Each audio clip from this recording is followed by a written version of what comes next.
Oh yes, that's what we're looking at this morning. You've seen a number of the dailies this morning already priming you, telling you who the candidates are for the upcoming November 6th election in Anambra State. Looking at some of the issues that have already come up last week, we saw ABGA almost up in arms with INEC over a letter that was written to them. And they said that INEC should never have written that letter to them because it could provide room for people to start attacking their party. And I don't know if you watched it, if you were able to, see it. But if you weren't able to, I'm sure it will still be on our YouTube page or on our website for you to catch up with that controversy. But over the weekend, we saw two factions of the PDP, and it would seem that the PDP was together up until 24 hours before that particular primaries that have produced two candidates. And now we're seeing a number of prominent PDP people congratulate one faction over the other. So that controversy is there. The APC as well also held its own primaries. This morning, we're being joined by someone who is no stranger to the politics of Anambra State. Dr. Oke Ikechukwu is the Executive Director of Development Specs Academy. You're welcome to Sunrise Elite this morning. Thank you. Well, I'm sure you're watching the shenanigans of the happening in the different political parties ahead of the Anambra polls. First and foremost, for you, what will be the issues for Anambrarians as they go to the polls come November 6th? Well, I'll begin with the good news.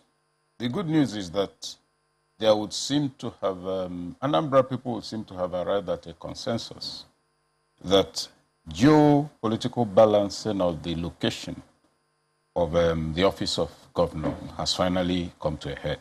You know, it's in the south, and the contestants who have emerged from the major parties are from the south. And if you recall, it was not written, but P2B was one who first began to push it.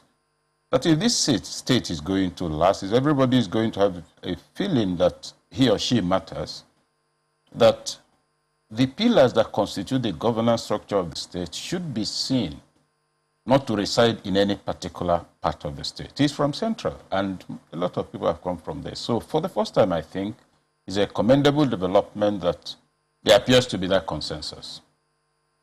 The second thing is that the caliber of candidates that have emerged from the parties suggests that, if some of them are, any of them is to emerge governor, that the state will have some good prospect of good governance, especially given the precedence of 8 years before now, which people would love to see built upon. But the other fact arising from the primaries is that the developments are not surprising at all. Anambra politics is always characterized by this kind of controversy. But the other point people always overlook is that Anambra politics doesn't go with violence, doesn't go with killings. It may have 302 court orders, each contradicting the other, but it's always this sort of thing. Now, the final good news is that... I have to chuckle at that one, 302 court orders. We'll fight it out in the court. Oh, yes, and this person will have 3 in one pocket, another 2 in another pocket, waiting to see which one to flash. That's what goes on there. The other final point, of course, is that with the primaries, the initial weeding has taken place. Namely, a scaling down the number of contestants and the number of issues so that right now you can say, okay, there are now only 3 people fighting before there were 43 of them. All of this, in my view, is progress. It will be resolved eventually, but right now the pot is still boiling. But when you see parties having, the already breaking up, already having factions ahead of, a poll that is coming very, very soon. And some people will say that the PDP indeed looks like a major contender in the polls, but for this division, to your mind, what do you think could have caused this? Well, PDP is still a major contender, division or not. I imagine that it can only be self-interest. There's something we're working towards. We have a list of delegates, some controversy arose over it, and I decide to organize my own primaries. But you see, in all of this, realism is critical. If you look at what you call the parallel primaries by the PDP, from which Ugochukwu emerged, there are other questions to ask. Ugochukwu Uba is a brother of Andy Oba and Chris Oba. The Uba brothers have pretty much played a very strong role, Yes, a very so dominant role in Anambra politics. For probably 20 years. And you worry about the impression. If within the family they can't even agree on who should go for governorship. I mean, if you're my brother, you're going for governorship, and I have very brilliant ideas, I can propose them to you. Now that's not happening. And Anambra politics in the last 15, 20 years, like you say, has been dominated by members of that family. You must also ask yourself what has been their impact on the welfare of Anambra State, on the governance of Anambra State. Their role in Anambra at the time schools were shut down for more than 1 year when Mbadinujo was governor. Their own town, how developed it is to warrant the presumption that, oh yeah, this is what needs to happen next. So you look at all of that. I'm not too disturbed about that because I think the variables will point in the opposite direction. They have to resolve that, but quickly, so that the party doesn't lose mileage when it shouldn't. Some people will say that it's a matter of preference. Some people think that you can put all your eggs in one basket. Some other people see them as putting your eggs in different baskets to see which one will casting your bread upon the waters. I would say sometimes not even hold your eggs in your hands, just to be sure. Somebody may carry the basket and run away. Why I'm saying this is that looking at the two candidates that have emerged, you must also begin to do some comparative evaluation. Valentine can be described to have been guided by global leadership and administrative paradigms in the course of his career. He was former manager of Transcorp, which is a global brand. So if you do a comparative analysis, Ugochukwu has impressive records on his own too. But going forward, what does the state need at this time? Even if candidate A is wonderful, does he have baggage, negative baggage? If he does, despite his goodness or her goodness, the person may not fly. Those are the things to worry about now. Yeah. But I think the PDP will need to mend fences very quickly. And I think the fellow, the Ozigbo who emerged quickly spoke about talking to the others. Not just talking on TV, he has to go. Let them close their ranks. Let them resolve the factional issue. Let there be one candidate so that the party doesn't suffer a loss that can be avoided. We'll come to the baggages that the good and the baggage that they bring along with them. But for the people of Anambra State, you were talking about how, yes, the seat now, that's the seat of governorship, has gone around the 3 senatorial districts. And for some people, they think that it has engendered a sense of belonging to every part of the state. However, for some people, they say that that's just among the elites. For the people themselves, what do you really think the issues are for them as they go towards the poll? Is it... good governance, of course, will always be on the table. But what do you think that they'll be looking at the most come November the 8th? The Anambra people will be looking at a government that gives them good schools where their children can go to. Gives them good roads so that they migrate their farm produce out of the farms. They migrate their, if you call it, the fishing communities out of those far-flung areas, in addition to security. Now, in all of this, you ask yourself, how has the state fared so far? Yes, there was a time that Anambra State had no security issues. It deteriorated a little, it's beginning to pick up again. And I like to work with a sense of history. At the time Peter became governor, he inherited security votes. First he slashed it, then he deployed it to all the local government areas. Bought them their patrol vehicles, armed them, and all the rest of it. And then there was quite some kidnapping going on in other places, but it wasn't going on in Anambra. So the people felt a duty to protect themselves. Since the state has taken the step of saying, you know your neighborhood, you know your children, you know your traditional rulers, take this, secure yourselves. It worked. What I'm building up to is that Anambra people on the average have a sense of community. Once you facilitate it, they won't bother you again. Their own sense of independence, their need to survive becomes a driving compulsion. And if you're not in tandem with that, they're going to kick you out. That's why you find that in much of the Southeast, particularly Anambra, you will never hear of fuel scarcity, even if you're selling it a liter for $1 million. It's been totally deregulated for more than 15 years. I have business to do. I want fuel. You're selling it at 30 naira per liter or 200. I buy it, I go my way. So that can-do spirit needs to be sustained. So the incoming governor, what they'll be looking forward to is somebody who will make it possible for them to function. And that's important. Now, not just function, but you see, this is 21st century, so global paradigms have become mandatory for everybody. Not functioning and surviving as Anambra people, functioning and surviving as Anambra people in the 21st century, building a state with a kind of infrastructure that will drive the local economy going forward. That's what they are looking at in November. Now, that's at the level of what will impact them. At the level of the elite politics, and especially also working with a sense of history, you would know that the state has been under some kind of hegemonic dominance over the years from the beginning, 2000, 2003, and all of that, the Godfather crisis. Now, it's also likely that some people will be hoping to play the role of Godfather, or right now are regretting that the paradigms of playing Godfather has been taken out of their hands, probably by the kind of candidates that have emerged. Those are the variables on the table. We thought that was already dealt with. I mean, from the days of Chris Ngige, I beg your pardon, yeah, Dr. Chris Ngige, who's currently a minister. We thought that was a thing of the past. Yeah, in principle. But you see, a Godfather never gives up of the political variety.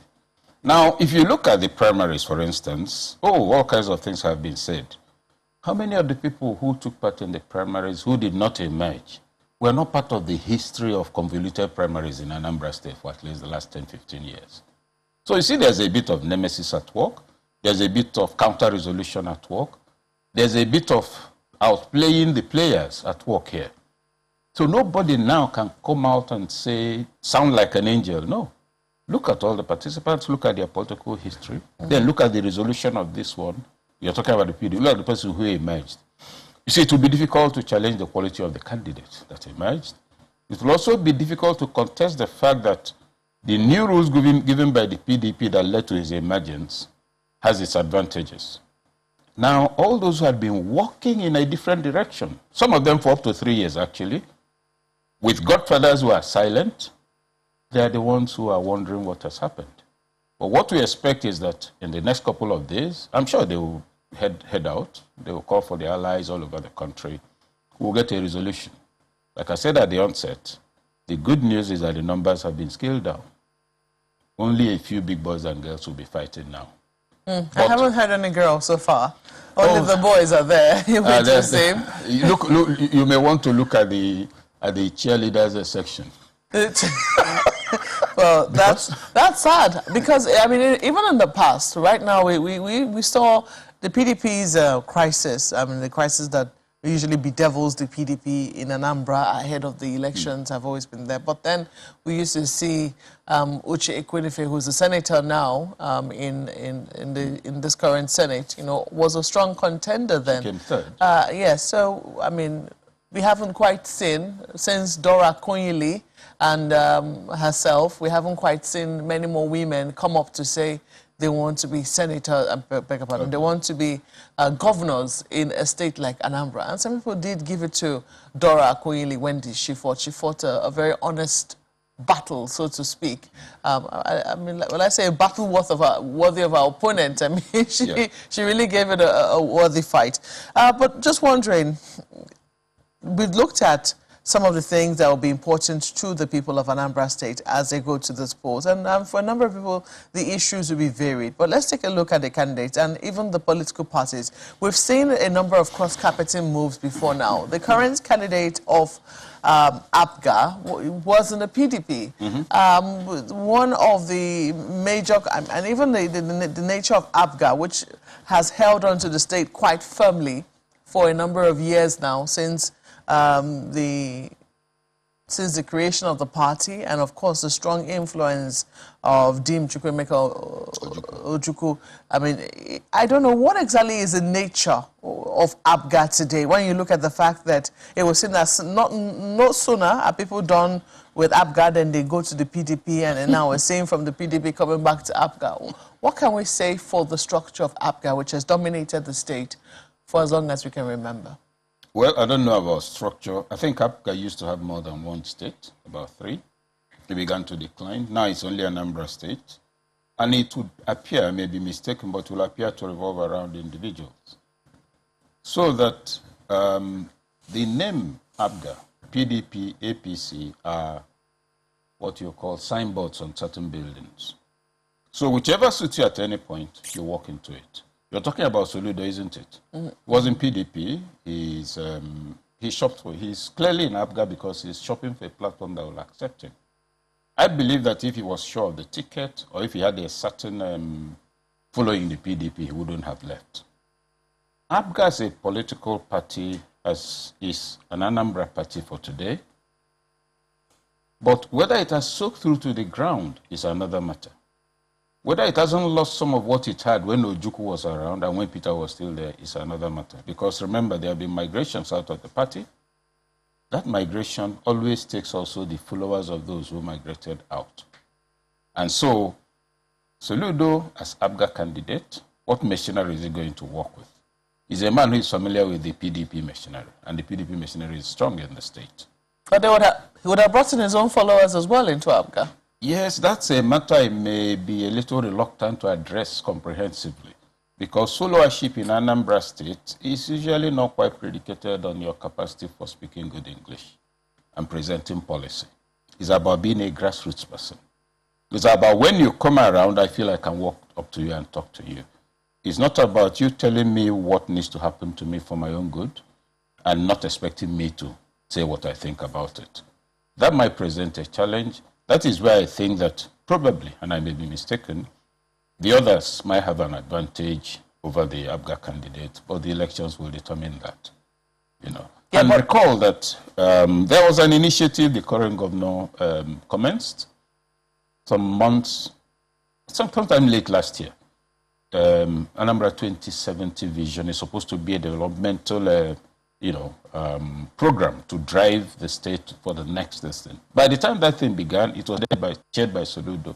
Initially, I was involved in the original conceptual listing in his house here in Abuja.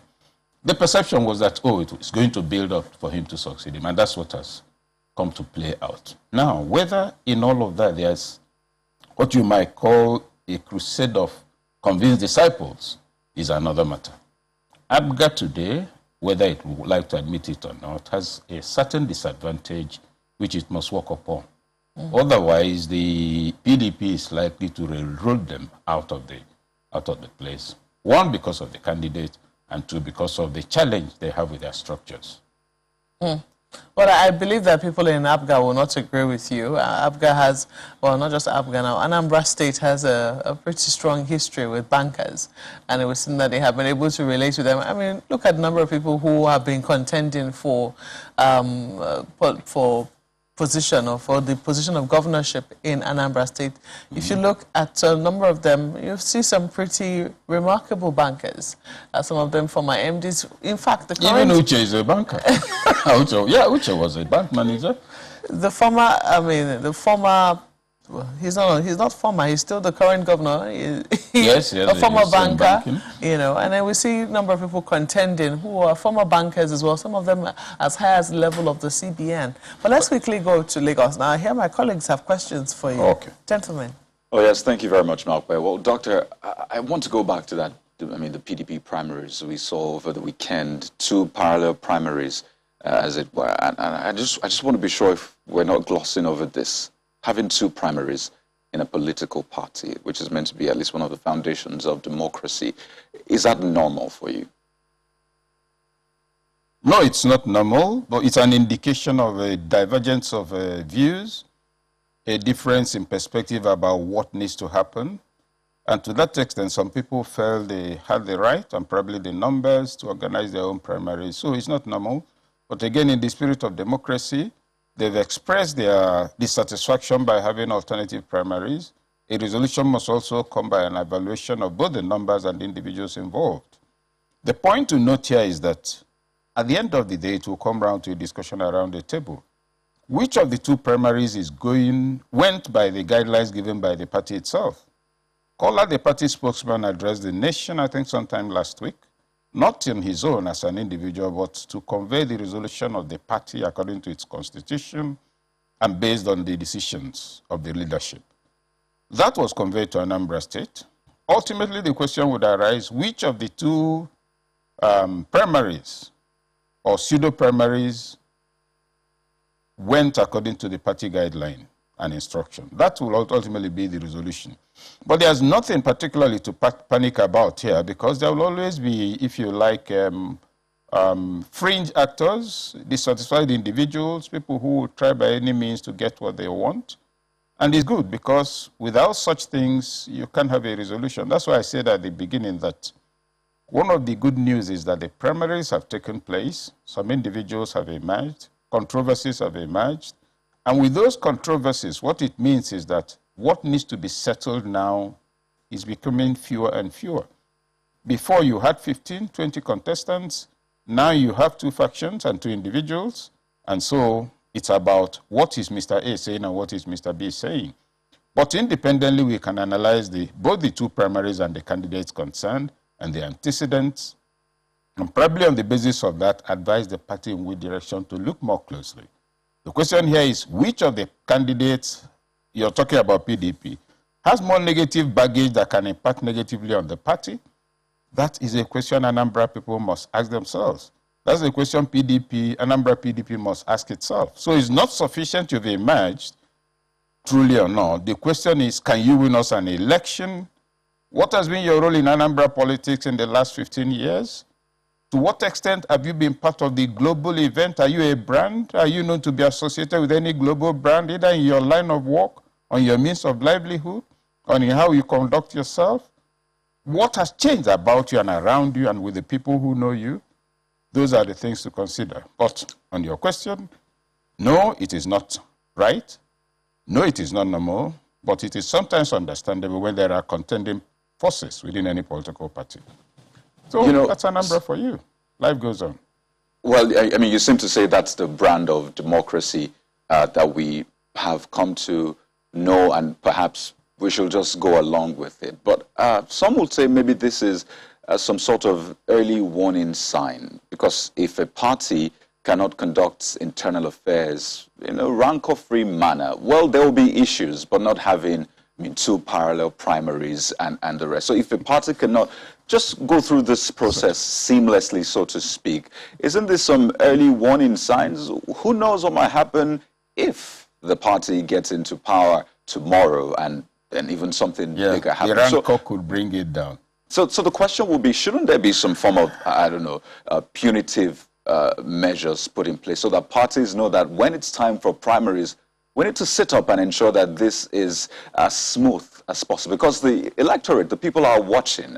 And I mean, I imagine they're confused right now. Which candidate do we go for? Do we pitch our tent with? So it really confuses the whole process and makes it quite tedious for the people going out to vote eventually. So don't you think we should do something to ensure this does not happen again and again? First, I didn't say it's our brand of democracy. I say it is sometimes what you find in the process of practicing a democracy, or at least that's what I intended to say. The other thing is that I really don't see anything to panic about. Life is about unexpected developments, and growth and maturity revolve around dealing with unexpected developments. In the interface of human beings, in any setting at all, there are bound to be disagreements, there are bound to be differences of perspective, there are bound to be even mischievous interventions in the hope that one can get away with it. So it is normal and natural. Putting that aside, the other issue then is, should there be punitive measures? My question would be, are there no punitive measures? There are rules against anti-party activities. You must answer the question, what has happened? Is it anti-party activities? If it isn't, is it due to an internal friction? So if you make it a rule that once you disagree, you'll be sanctioned, the question is, does disagreement in itself always mean that something bad has happened? So I don't share the, if you like, sense of alarm. But where I am on the same page with you is in the matter of looking forward. This disagreement may actually be sowing the seed for something that could damage the party as we get closer to the election. So if they don't resolve it very quickly, somebody may go for a court injunction, people may contrive all kinds of things, and knowing that sometimes the rule of law is not the driver when interests are very strong, particularly the interests of powerful people, It is possible that as we get closer to the election, we might meet a surprise court judgment arising from this. So I share that concern which you've expressed, and that's something the party must watch out for, because unless it's able to approach all the unhappy, I will use the word unhappy members, following the outcome, they may constitute a counterforce within the party who will then do what you might call internal enemy action. Okay, you've got the ticket, we'll make sure you don't become governor. Okay. And it has happened before in Anambra State, actually. Well, Doctor, we'll need to go to break right now. As you've said, I mean, the parties have their punitive measures. Maybe it's not enough. Maybe the people need to have their own punitive measure. But don't forget, when you talk about resolving this, there's a court judgment. The court has said that, well, I mean, some faction of the party did not respect the court. INEC has also responded to that court judgment. So it's quite a lot, but we'll deal with that when we return from this break. So please stay with us. Welcome back. We're still taking a look at what played out over the weekend in Anambra State in the build-up to the November governorship election. And Dr. Oke Ikechukwu is still with us this morning, trying to take a look at this and what this might mean for the election and even afterwards. Doctor, I was referencing the court judgment we saw, which says what you should go. I mean, the PDP. I'm talking about the PDP now. Should go with that Congress of 2017, and then the eventual response. INEC come in and say, well, we received that judgment. You had another faction of the party going back to the court, and, Justice Adeni telling that faction, I mean, you disparaged the court. Why are you coming back to get a stay of execution? So clearly a lot has gone down. Well, this might not be as much as 100 court cases, but this is quite significant. So do you think, I mean, conversation will still sort this when it's in the court, or as it were, a court has ruled on it? How do you see this party coming back from all of this that has gone down? I think this is good news, strange as it may sound. For members of the party to actually go shopping for court injunctions, it means that there are unresolved issues within the party. So you shouldn't sweep it under the carpet. If I decide to go and have primaries, alternative primaries somewhere in a different location, it means there are things we have not resolved. So let's not mistake the processes of party development for disruptive political engagement. Some people may not like it. It's my state. I don't like the fact that a party from my state has this kind of thing going on. But you see, should people not sneeze when their nose is itching or when there's something in the air? So let's not try to keep lead on things that are not right. Ugochukwu and his group must have their reasons. They have gone, they've held primaries. Upholding the outcome is another matter. So, yes, disparaging the court, going for alternative injunctions, which could even be described as abuse of court process, all of that must be on the table, because that's the level of political maturity we have on the table at the moment. We can't deny it. We can't pretend it is not there. In the next couple of days or weeks, it will be resolved. Or certainly before November, it will be resolved. For me, it is good. It is better to state things the way you feel than to pretend all is right and stay in the house and do anti-party activities. Now you've seen those who say, no, we don't want we won't obey the directive from the party. Now you know their disposition. You're better prepared in-house and out of the house. So if and when all of this is resolved, the party will have done a better classification of the disposition of all of its members. They said that if you're building a road through a forest, and this thing that sometimes happens, they say, oh, there's a shrine there, you can't go there. When the caterpillar goes there, the engine will go off. What you do, if you must build that road, is to find out what the oracle there, what the shrine there, what does he eat? You sacrifice it and continue the construction. Now, if you go with the wrong kind of sacrifice, this deity takes ram, you go and give it chicken. First, it will take the chicken and take you, and it will still be waiting for the ram. So all of them are pursuing different kinds of political interests. Identify it. Bring them within the fold without subverting the interests of the state. That is the most critical element.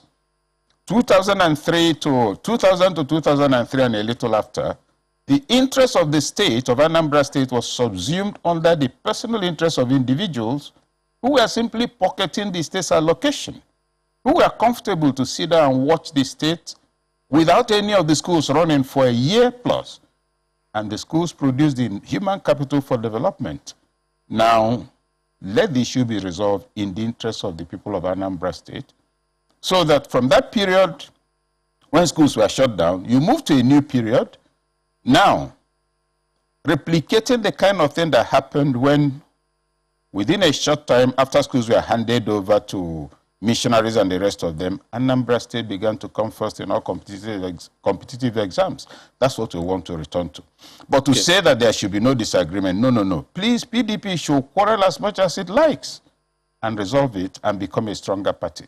The same for all the other parties that have contending forces within them. That is the only way progress takes place in an environment where there are diverse perspectives on the same subject matter. But you know, what's interesting on this, Doc, for me, what's interesting in this, I mean, contention is part of human existence, social, you know, habitation and all of that. But there are many, many people who would want to get into politics. I mean, who are doing very well in various sectors of their lives, regulated professionals, well-structured private enterprises, and a number of people you know very well are saying, look, let's have the brains in the private sector come into politics so that they can do things better. But if politics goes the way it goes, the way it continues to go, I don't know if you, as a private sector person, would want to get into that kind of what fella called rough fight, you know, simply because you want to get into politics. So my question, you know, drawing from what my colleague asked is, if we are trying to bring better brains, more people, more you know, intellectuals into politics, shouldn't be better structured such that we don't have this kind of issues that we are having right now, where we have parallel you know, primaries, these kind of things. Some would say, you know, don't happen in the private sector. How would they be able to stick it? You see, there are rules of engagement everywhere.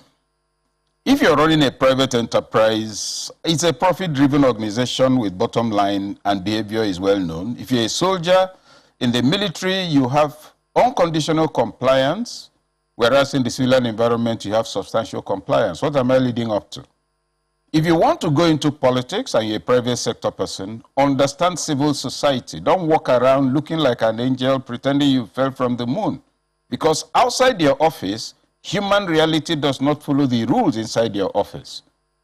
The current governor of Ekiti State, Fayemi, is an intelligent man. Everybody knows his contribution during the Nadeko days. He's brilliant. He's somebody you can describe as a technocrat, whatever that expression means. Is he not a successful politician? Did he have to wrestle anybody in the street to do that? He was there. He lost and came back. So let's not pretend. Peter Obi, for instance, yes, he was a private sector person, a successful businessman, the chairman of several banks, a multi-billionaire, importing all sorts of things all over the world. Did he not go into politics? And in any case, check his performance. Despite the politics, he was a governor from one party. The entire state assembly was from another party, yet he was able to work with them. It wasn't magic. It's human capital management, relationship management, leadership by strategic engagement. So when people sit on the outside and say politics is dirty, oh, I can't get into it, people are not, you have to mature into leadership.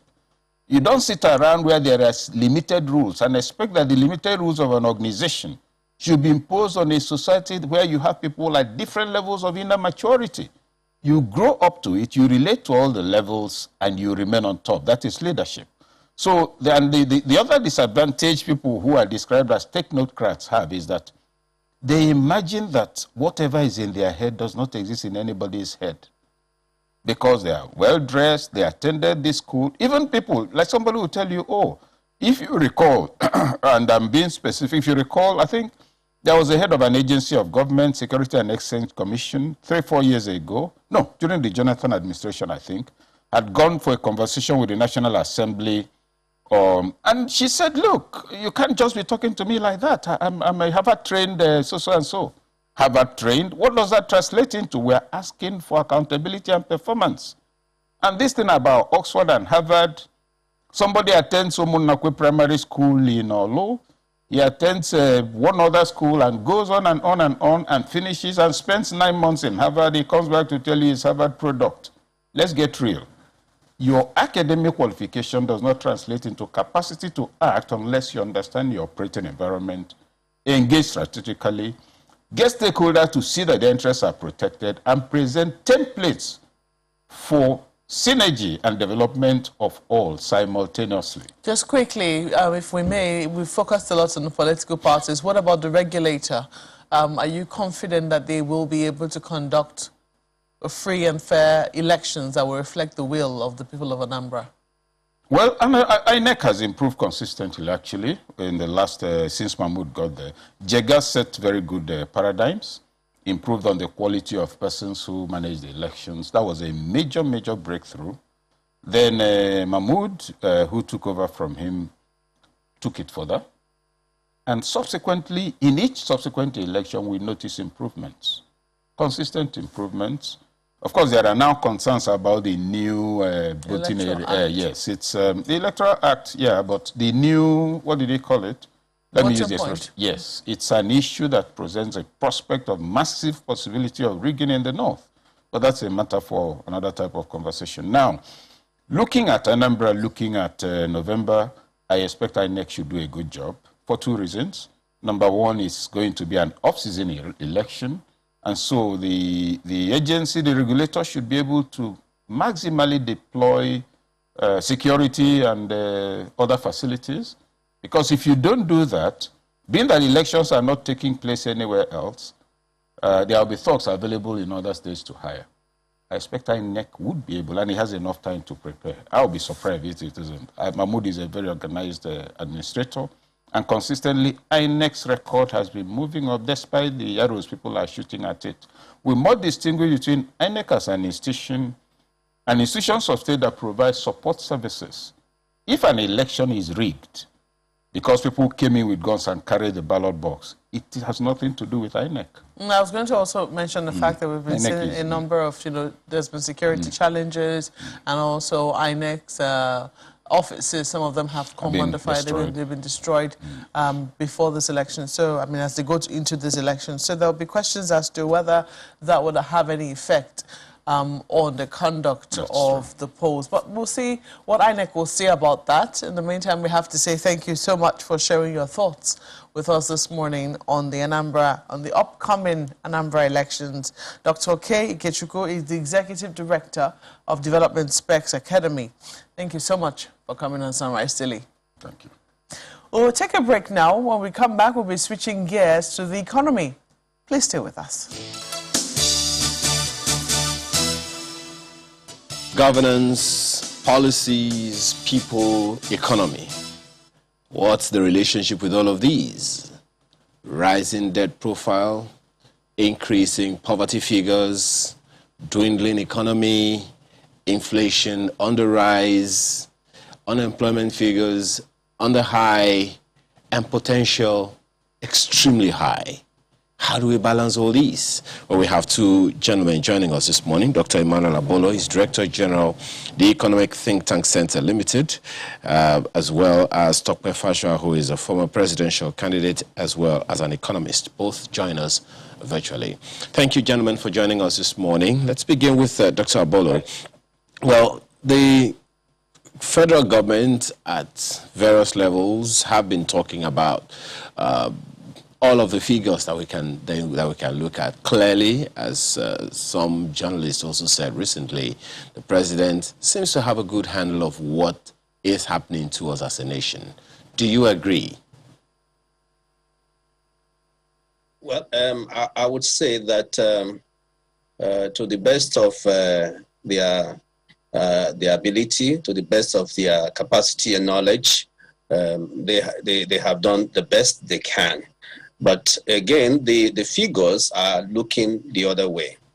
So if you are to assess, you have both domestic and international measures to see how you are doing as a person. You look at the mirror, and the mirror will tell you how you look like. So all of the indices that we have across the globe, suggest otherwise. It means that the government needs to to take a very hard look at these indices and see what can be done to improve on those. But the indices are showing that we are not doing quite well as a nation. That's what the statistics are showing. Okay. Let me ask Mr. Fashua the same question, only this time I would want to ask you, the figures are saying something, and the reality seems to be saying saying otherwise. For instance, the President said recently in his speech that the federal government has been able in the past 2 years to pull more than 10 million Nigerians out of poverty. First of all, how do you see it? And then how should we expedite action on that? Thank you very much. Well, I think we had discussed that at some point. You know, if you're taking 10.5 million people out of poverty, but 40 million people have gone into poverty, you still have a deficit of 30 million new people in poverty. The poverty index says that we have about 86 million people in poverty, ahead of India with 84 million people. Well, you should expect that politicians would want to sound good and make themselves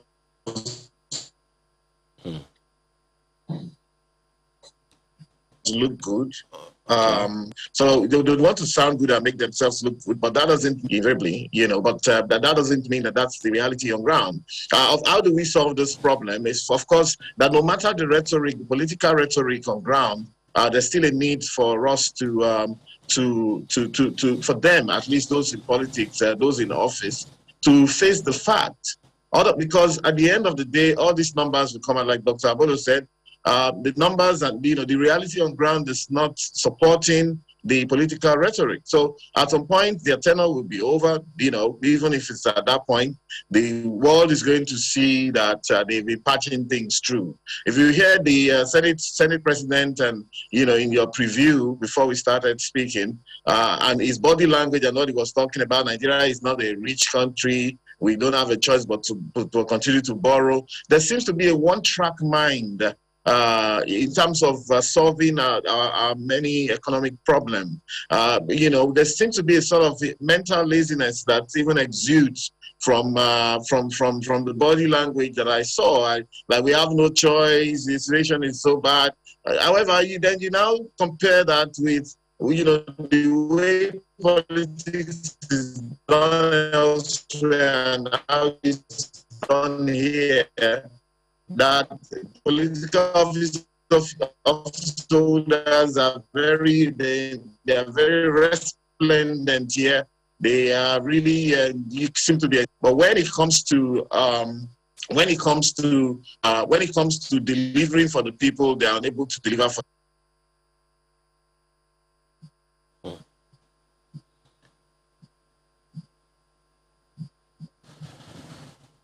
Oh, well, I'm pretty sure we'll have Mr. Fashua back in no time. But Dr. Bolo, if you were to recommend a first step that would really, really jumpstart action and create a ripple effect in various other areas of our lives, which one would it be? There is the inflation figures that's on the rise. There's the population figures also on the rise. There is the unemployment figures on the rise. There is the poverty figures on the rise. So if you were to take on one of these, which would you take on? I'll advise the government to take on that would have a ripple effect on others within the shortest possible time. Or do you think we're in too much of a hurry? Thank you very much. That's a very beautiful question. It's a very beautiful question. You know, some times ago when I was on this program, I had said that, you know, especially in economics, there's what we call causality. It can be very, very painful where you put in effort and you don't seem to be seeing the result. So that's the state that government has found itself. They believe that they are putting up effort, but we know that we don't reward effort. We reward results. So what's the main issue here? Why is it that all of these macroeconomic indicators are looking downward? For me, the major factor is that of insecurity. is that of insecurity. If you don't solve the problem of insecurity, I have said we are wasting our time. These figures, these macroeconomic factors, variables, we continue to look southwards. I have stated many times on this program, let us deal with the issue of insecurity. Now, how do you deal with it? Is it by talking tough? No, it's not by talking tough. Come to think of it, the war that we are fighting within ourselves, we're just fighting ourselves. The war that we are fighting within ourselves, it is very expensive. It's not free. It's very expensive. That money that we are using to buy jet fighters, we're using to buy guns and so on, let's calculate the amount and compare that to buying the peace. You can buy the peace. In other countries, you buy peace. So, for instance, just as an analogy, if we calculate how much we'll be spending on fighting this endless war, let's say it's about 100 billion naira. How much will it cost you to buy the peace? Suppose it's going to cost you 40 or 30 billion naira. So rather than talking tough and making the insecurity situation to be complex, we should buy the peace. And I was very happy yesterday when the Niger Delta, Avengers said they were going to cause some trouble. What came out of the government? They said, "Please hold your peace. Please hold your peace." That is the way to go. So for me, inflation, interest rate, and all of that, they are just, if the human aspect is not right, all of these things will continue just to be grouping in the dark. So for me, it's insecurity. But how to fight the insecurity is what should be the relevant point of discussion. And for me, it has to be buying the peace. What are the causes of this insecurity? Why people cannot go to farm? Why industries are down? Why? Why are people running away from Nigeria? Because of insecurity. Why are we killing ourselves? So it's, how do we solve that problem? If you don't solve that problem, let's forget all these macroeconomic factors. They keep on looking southward. So for me, let us buy the peace.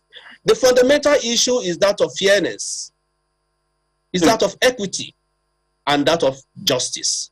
Well, Dr. Bolo, we're due for a break, pardon me, in about a minute, but I'd like you to just shed some more light if you can, or at least give us an opener to that buying the peace. I know you've spoken like a businessman, buying the peace, but what does that mean essentially? We'll take that for a few seconds, then go to break and come back to it.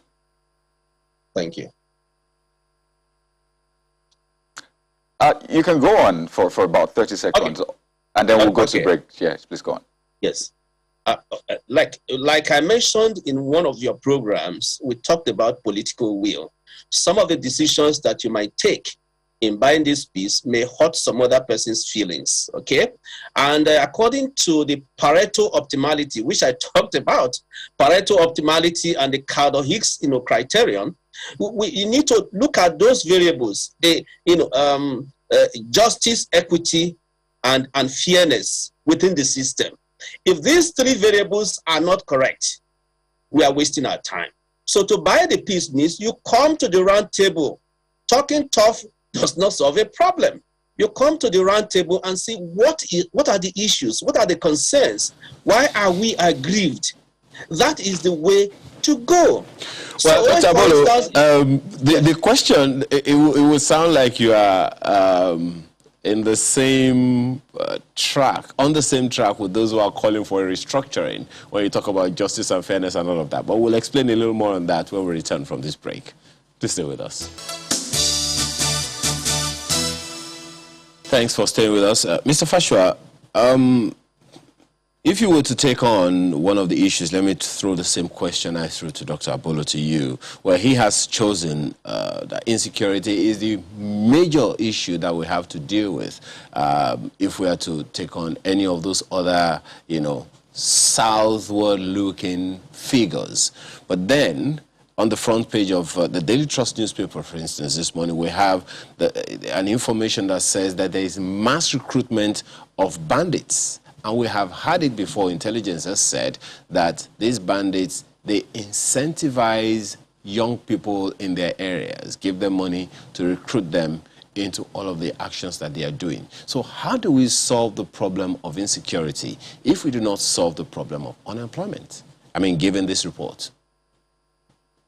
Absolutely, absolutely. No, I very much agree with Dr. Abolo that security is a major, major issue. Without security, you can't get anything else done. And of course, security rises and falls at the level of intelligence beyond packing money to go and buy guns and so on. If our intelligence services have failed, we cannot infiltrate all of these guys who say they are bandits or Boko Haram or whatever they call themselves in any part of the country. Then, of course, we have failed. So security is very important. But like you also mentioned, employment is a very major issue. Unemployment, of course, we know that the figures are rising in Nigeria, 33.3%, core unemployment, 22.8%, underemployment, youth unemployment at 42%. That should give any person in government, and in fact, all of us, sleepless nights. Now, so the point that becomes, what kind of employment can you give people who are largely, uneducated, perhaps, especially in Western education, for example? What kind of employment? It has to be really basic stuff that is labor intensive. And I've been at the forefront of saying that, look, we need to go back to public services. You know, you need to really get people working, and there's work to be done. Even in security service, there's need for employment in the security service, as well as education. It's all well tied together. We need more people to be employed in education as teachers and what have you. We need to take a lot of the children that are out of school. We need to take them back into school by force. Because what that says is that, you know, whereas the present is jeopardized, and all of we're now talking about issues of security in the country rather than be talking about issues of productivity, but the future is also jeopardized because we have all of those children that will give us problems in the near future. And that we're talking about millions and millions of them, which is totally unacceptable. Let me bring it back to Dr. Abolo right now. So we're talking about buying this peace. The first question that came to my mind is, from whom? You've talked about justice, fairness, and all of that, and those are the issues that so many people have raised as far as, you know, restructuring is concerned, resource control, state police, and all those things. So in terms of this justice and fairness and equity that you're talking about, exactly what does it mean, and how do these contribute to the disruption of the peace, so to speak? Thank you very much. I think I'm old enough to know that in this country, we use the federal character principle to buy peace because some parts of the country appear to be completely left out of the development equation. And therefore, the federal character principle was brought in, and it worked. Now, this federal character principle, I believe, is enshrined in the Constitution. But we have suddenly thrown away that federal character principle, and to your tents, O Israel. That is what we are now saying. And I think a report also came out, was it today or yesterday, to show that in terms of appointments to positions in this country, certain sections, clearly have the upper hand. And the other parts of the country are feeling neglected. And I think we need to just look at that. It's not a difficult thing. So that is part of buying the peace. That's the issue of justice. And then one musician said, where there is no justice, there cannot be peace. There's no justice, there cannot be peace. So there's a very, very simple solution to the problem we have. Very, very simple. And let me take your mind back to South Africa, for instance. After the apartheid era, what did Nelson Mandela do? Ordinarily, for those who talk tough, they would have said, we are going to deal with the whites. They would have thrown the whites out of that country. What did he do? He set up a reconciliation commission. A reconciliation commission, and the whole place was at peace. I think we should value peace rather than war, rather than killing ourselves. Because killing ourselves, you are killing your human capital. And the money you are using to buy those guns don't remain in your country. Those monies go back to developed countries. So it does, in both ways, it's a loss. It's a loss. I think it's a lot cheaper to sit on a round table so that we can stop killing ourselves.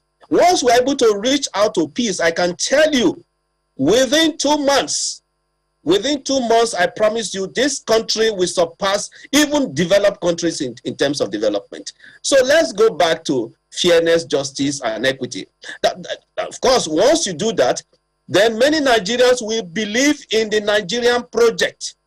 As it is, many people don't believe in the Nigerian project. Our children are running away from this country. That is not a good thing. Your human capital, your knowledge, everything is running away from this country. You see, your value is just disappearing. So let us sit down in a round table and discuss this piece. And I told you I'm so happy when the government said, Niger Delta, please, Niger Delta Avengers, please hold your peace. That alone, it doesn't cost you 1 naira. You will see the effect. So that is the point I'm making. Let us buy peace. Well, I'm not sure if you said in 2 months, Nigeria will be even better than developed countries. Yes, once you buy this peace, in 2 months, we will surpass UK. Quote me. Okay, well, I mean, no need to quote you. Nigerians can hear you. But let's go back to Mr. Fasua on this one. I mean, if we're talking about buying peace, clearly you need money, revenue to buy anything or to engage in any venture, as it were. There's been a lot of conversation around this. I know you've written about this. You've spoken about, you know, the talk around Nigeria getting loans. Are you one of those right now asking IMF, World Bank, EU not to give Nigeria loans? Well, I wouldn't say they shouldn't give us loans. Especially we're getting quite a bit of money from the Chinese these days. Of course, it's important to continue to leverage. You continue to get loans and do more into the future. But in terms of internal capacity for productivity and for generating internal revenue, I can see that the Vice President this morning has spoken about the need for digital taxation for some of these big international organizations that do business in Nigeria. We're not the only ones. Europe is thinking about that. They call it Facebook tax and so on. The rhetoric on security is that we seem to be focused on the negatives. We're not focused on in terms of productivity, okay, in our country. We should be focused on productivity. When Dr. Abolo says in 2 months' time we can surpass developed countries, of course, that's, you know, I would probably say I don't think that's possible because we have not actually shown the vision that is required for that kind of leap. The Chinese economy grew at 10% year on year for more than 15 years. They slowed down to 6% pre-COVID, and it was like all hell was let loose. Oh, the Chinese economy was said to be in recession, even at 6% or 6.5%.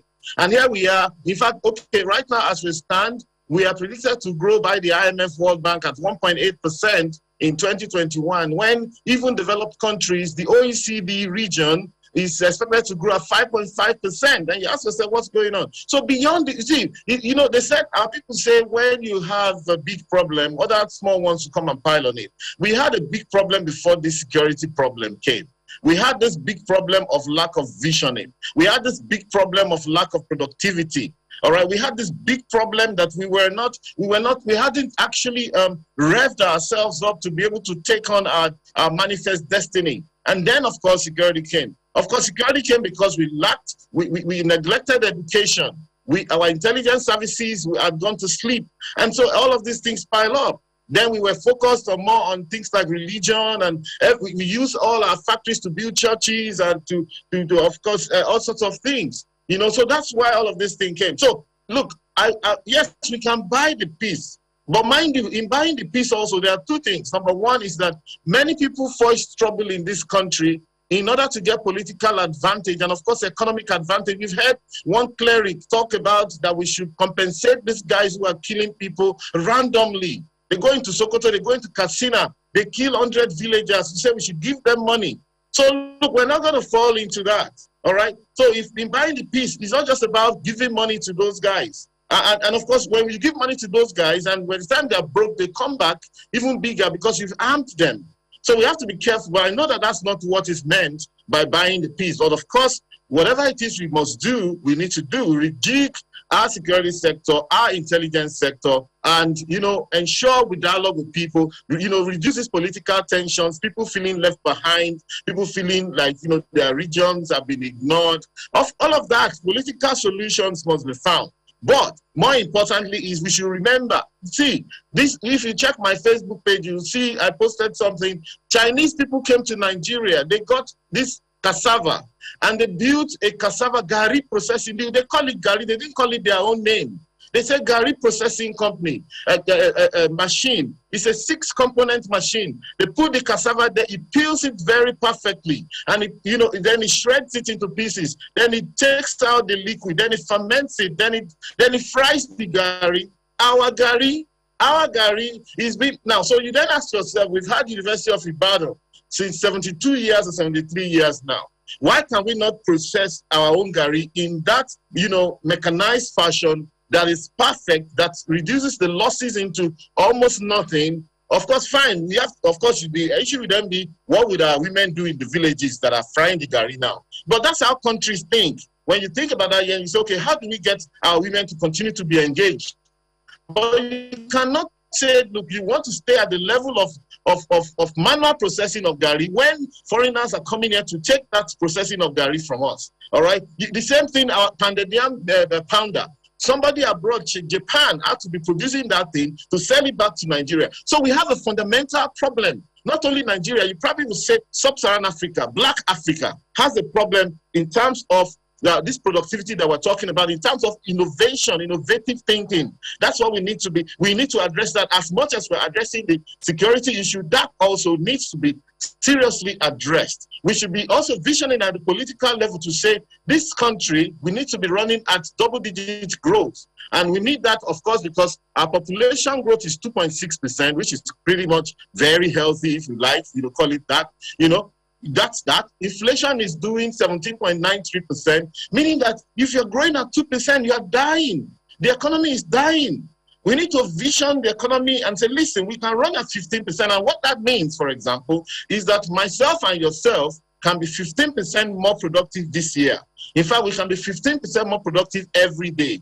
And therefore, we can earn 15% more. That is how GDP is calculated. I know that I can earn 15%, I should be able to earn 15% more than I earned last year, this year. That's 15% growth in my personal GDP, which adds up to the economy. All right, so that's where we should. We haven't even started this economy at all. We have not started. 15 million children out of school, you have not started. I see it as a major risk, but it's also a major opportunity. If you want to put 15 million children in school, you need, for 1,000 person per school, you need 15,000 schools that need to be built. All right, and you're building 15 schools, that's the 150,000. Of this idea, you see that the entrepreneurship approach that we have adopted has not quite delivered because, of course, unemployment keeps on increasing. The youth entrepreneurship approach probably has not delivered as much as we want. So there's a need for rethink. There's a need to think about public service, security, education, social services, environmental sector, health sector. We need to go back to the basic and lay the foundation for the economy. That foundation has not been laid. So you're basically just throwing the blocks in the air and hoping that it hangs there. It's not going to hang when you don't have a foundation. You need to have a proper foundation that Nigerians are proper human beings. They deserve the good life, and therefore the government must provide the good life. The worst thing that may happen to a country is to have security challenges, because if you go back to Hobbesian theory of society, what they call the social contract, that people came together to say that, look, they're vesting their right to defend themselves, their own personal security, vesting it in the government to protect them. So when the government cannot protect them, that means society is gone. And that's what we're toying with here. Basically, that society is gone. Everybody carries their own daggers and their own guns as well. So that's what we must go back to. That basic provision of social services, of social infrastructure, of physical infrastructure. And lastly, so that I can allow Dr. Abolo to speak, that many of the problems we have, one of the big issues we have on ground is that we're not involving our own labor, okay? We're not involving our own labor in our own development. So the Chinese came here, they are giving us a good rail track, fantastic. But how many Nigerians were employed in that process? How much of technology transfer did we get? You know, can we replicate that today in a small scale? No, we can't. Okay, so they bring their coaches, they bring their sleepers, they bring everything from there. And then they bring the labor as well. Well, clearly, Mr. Fashaw, I recall that part of the conversation, yes. My apologies, I recall that part of the conversation for engaging the Chinese and any other multinational into the country for any project, technology transfer was always inherent. But how well, again, perhaps some of the people would agree with you, how well that has been done, that's another conversation altogether. But my colleague in Abuja, Malkwe, has a question for both of you gentlemen. Malkwe. Indeed, let me quickly take this to Dr. Abolo. I mean, I'm sure he'd like a quick response as to whether or not settling bandits was one of the things he meant by buying the peace. Yes, I think I need to be very clear. A lot of the literature is very clear on what is meant by buying the peace. It's an emotional issue. It's not using money to buy peace. For instance, like I said, the government just issued a statement that, Niger Delta Avengers, hold your peace. It would have been different if the government had said, we are going to kill you, we are going to deal with you the way you understand. That would have exacerbated the situation. So coming to the round table, like I mentioned, the South African, case, it's a matter of emotional issue, a matter of dialogue, reaching understanding. What are the issues and so on. Sometimes it's not expensive. Maybe the cost of organizing those dialogues where everyone will speak and we will all understand ourselves. So I am not following the Gumi model of using money to pay ransom and all of that. That's not the direction in which I'm going. But I want this discourse also, if you give me the permission, to look at this borrowing issue, the borrowing issue. The Senate President has said that we're a poor country, we don't have revenue and all of that. I think a budget has two sides. You have the revenue side and then you have the expenditure side. We keep on looking only at the revenue side, and that's because maybe we do not have the political will to look at the expenditure side. What stops us from cutting down on the cost of governance? It's a very difficult subject, but that's the way to go in the circumstance. Most of the debts that we have borrowed, it will also be interesting to look at to have the breakdown of how this money is deployed. I think maybe the National Bureau of Statistics should give us the breakdown. This billions, 30-something trillion, can we have the breakdown of how this money has been deployed? Because there's nothing pejorative, there's nothing wrong in borrowing. That's my argument. But how do you deploy this money? So if the money is not deployed on productive sectors, and what are these productive sectors? It's very clear. You have the real sectors, services sector, the tertiary and extraction primaries, sector. Then of course you have the quaternary sector, which has to do with intellectual activities. So first of all, if we want to interrogate this discussion of debt, and sustainability, let us have the breakdown. Because when people don't seem to see the results, the outcome is not impacting on the living standards of people. That's why people are getting worried. So the fact that you have not reached the sustainability index, position of 30% or 70% for ECOWAS, that is beyond the point. That's not the point. It is to say, how do you deploy these debts, both domestic and external? That's a major issue. My real point is that for as long as we allow this war to linger, this war within us, the worst it will be for this country. We shouldn't allow it to linger. We shouldn't. That's why I said this model of buying the peace, come up with a commission or whatever, and let's sort out ourselves and solve this problem. The final point is to tell you about this insecurity. It can be very painful for government. For instance, you have spent so much money on railway, connecting Abuja, connecting Lagos, very beautiful. But we just saw people cutting the rail lines. You just see people cutting the rail lines. So at the end of the day, that kind of investment may just go down the drain because of insecurity. That is why I'm saying, let us buy the peace. That's the way to go. Otherwise, you'll be spending your time and money and resources, and you do not seem to see the results. So buying the peace does not mean spending money to buy peace. It doesn't cost money. It is cheap. Just to raise in that matter that you have talked about, gentlemen, I was hoping that we'll be able to raise the issues around the employers of labor, the private sector. In 30 seconds, Mr. Fashua, how do you think we can engage the private sector, who you all say are the primary employers of labor, and that government is just supposed to provide the enabling environment for that to happen? Okay, so very quickly, I'd like to quickly conclude on my point that, we need to involve our own resources more, our own labor more, our own university graduates and university, even the students.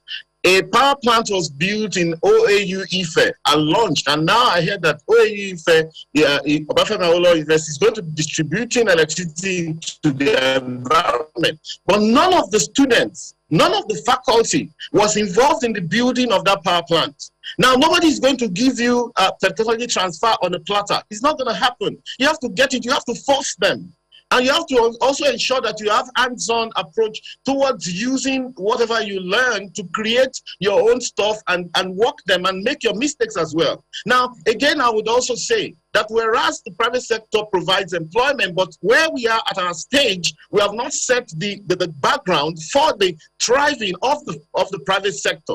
And that's what I mean that, listen, your insecurity, lack of education system, no social service. In the United States, 680,000 people are employed in social services. They give them 7, 8 children to take care of. They go around the houses of those children, make sure they go to school, they get fed and all of that. That is how to take care of the future of the country. With 15 million children on the street, you probably need 1 million people employed into a brand new social services sector. Now, without all of these things, we're in jeopardy. And so you see that we're not leveraging our resources. We're not leveraging what we have.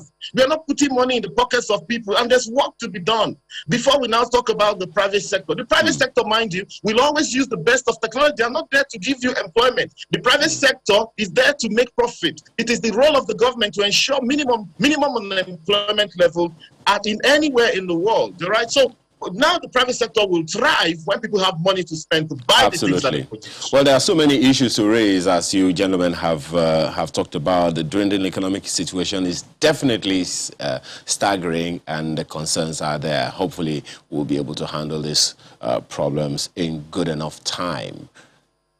Dr. Emmanuel Abolo, Director General, the Economic Think Tank Center Limited, as well as Dr. Fashua, former presidential candidate and an economist. Thank you, gentlemen, for being a part of our program this morning. Thank you very much. Thank you. I believe we have a few messages from our other guests. Oh, yes. Yeah. I mean, thank you so much for the mails, and they're quite interesting, weighing in on this discussion around the economy. Demola Alalade says, Nigeria's economy cannot be boosted if we continue to do the same thing and not thinking out of the box to deal with our economy. Those in government, and I mean political office holders, continue to waste the resources of the country on irrelevancies that don't bring return on investment.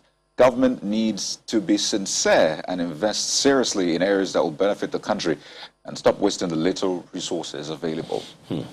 Samiro says, the rulers still move around with long convoys of SUVs, each costing hundreds of millions of naira, flying private jets all over the place. Leaders of very rich countries don't engage in our type of reckless profligacy. Yes, Nigeria is a poor country. Our rulers should cut their spending and invest more in healthcare, education, and infrastructural development. Matthew Dare has this one, says, government continues to seek for loan from external sources with hopes of investing it in infrastructure. Yet, the insignificant effect of this continues on negative trajectory with little or no effect at all. One thing is clear, insecurity, mental laziness, and human capacity deficiency has greatly affected socio-economic development of Nigeria, as well as majority of the inhabitants of Nigeria's populace. And until we face these three monsters as the impediment to our common economic vibrancy, we may have no other choice than to continue on the path of subservience to other nations despite their claim of being a sovereign state. Well, pretty wordy, but that's from Matthew Dare. Well, this one from Judge Akpangbo's on, the political discussion we had earlier about Anambra State says this governorship election will be an opportunity for the common people of Anambra State to choose the right person to lead them and not the party. I personally do not think that the power of incumbency will play any part in this particular election, and people will be very surprised with the outcome. I believe George maybe has what they call an expo. Well, maybe Reverend Afolabi has the same on the same issue. The critical points in resolving the controversies surrounding the Anambra State party primaries are: 1. Which factions of the primaries had the presence of the committee set up by party leadership to conduct the primaries? 2. Which of the factions of party primaries had the presence of INEC officials to monitor the election? Finally, permit me to ask, why are all the gubernatorial gladiators so desperate to clinch their party's tickets to become Anambra State governor? Is there something they are aiming to grab for themselves, or it's just about service delivery? Good question there. Well, that's the much we can take of your time today on Sunrise Daily. And thank you very much for being a part of the program. Stay with us on Channels Television. I'm Ayo Makine. I'm Kyle Okikiolu. Well, Adekunle Adedo and Olufumbi Oyebanjo, we see you as well. Hopefully we'll take some more tomorrow. Thank you so much for watching. I'm Maupe Ogun Yusuf.